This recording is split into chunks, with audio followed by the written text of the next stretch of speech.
Women's shoes. They've been the objects of fetish and fantasy for centuries. But only recently have they also become the symbols of wretched excess and political corruption. Thanks, of course, to Imelda Marcos. When 1,200 pairs of shoes were discovered in Imelda's closet in 1986, the world was, well, appalled and flabbergasted. This is a rare glimpse inside that closet, where the skeletons of a notorious regime are forever linked with Imelda's shoes. She wasn't always so well-heeled. Imelda Romualdez, born in 1929, had neither shoes nor a shoe closet during the hard times of World War II. But her family prospered after the war, as did Imelda. As a teenager, she was voted the most beautiful girl in Leyte province. She then moved to the Philippine capital, where she won the title of Miss Manila.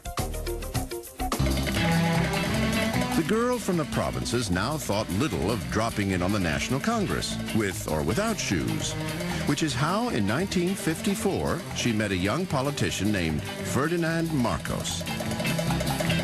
Funny, I was not wearing a pair of shoes. I was in the slippers. An unusually candid Imelda comments on those famous shoes.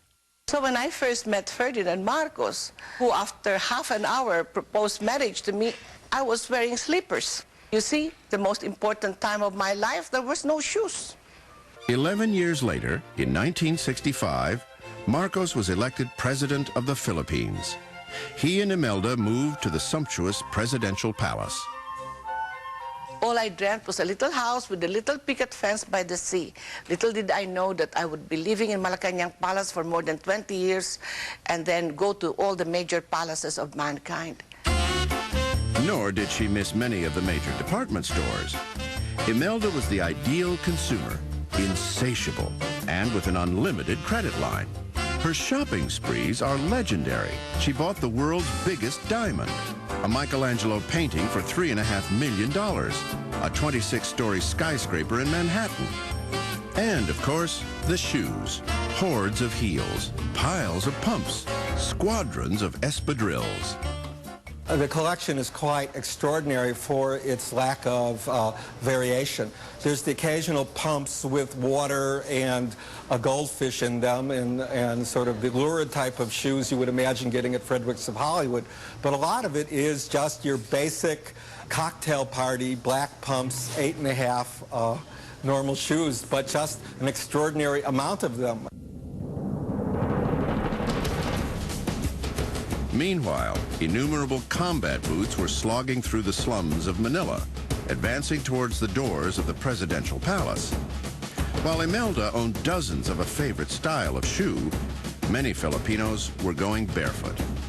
They were increasingly impoverished while the Marcoses lived in dazzling luxury, a lifestyle afforded in part by billions of dollars allegedly looted from the Philippine treasury. On the stifling hot night of February 25, 1986, the rebels overran the presidential palace. Inside, they got their first astonishing glimpse of what the Marcos billions had bought, including the infamous 1,200 pairs of shoes. They attacked the first family in effigy.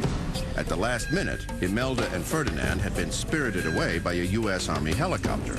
Imelda was now down to a single pair of shoes. I knew that this is going to be a long march and going to be a march in the wilderness and where we were going.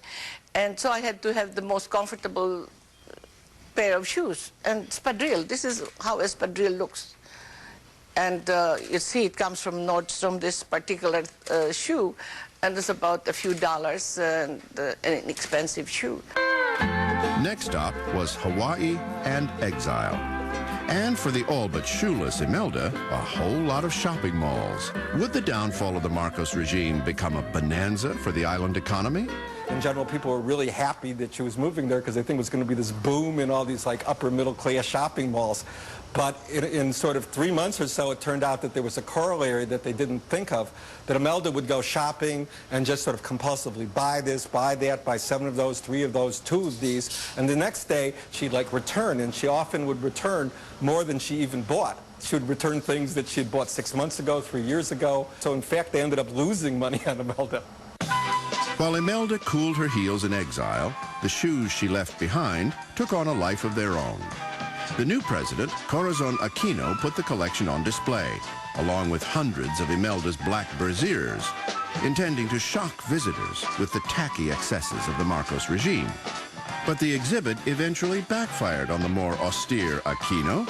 The shoes became mementos not of corruption, but of glamour, of a time when a charismatic president and a dazzling first lady were counted among the elite of the world. The exhibit was closed in 1992. Many of the original 1,200 pair then disappeared.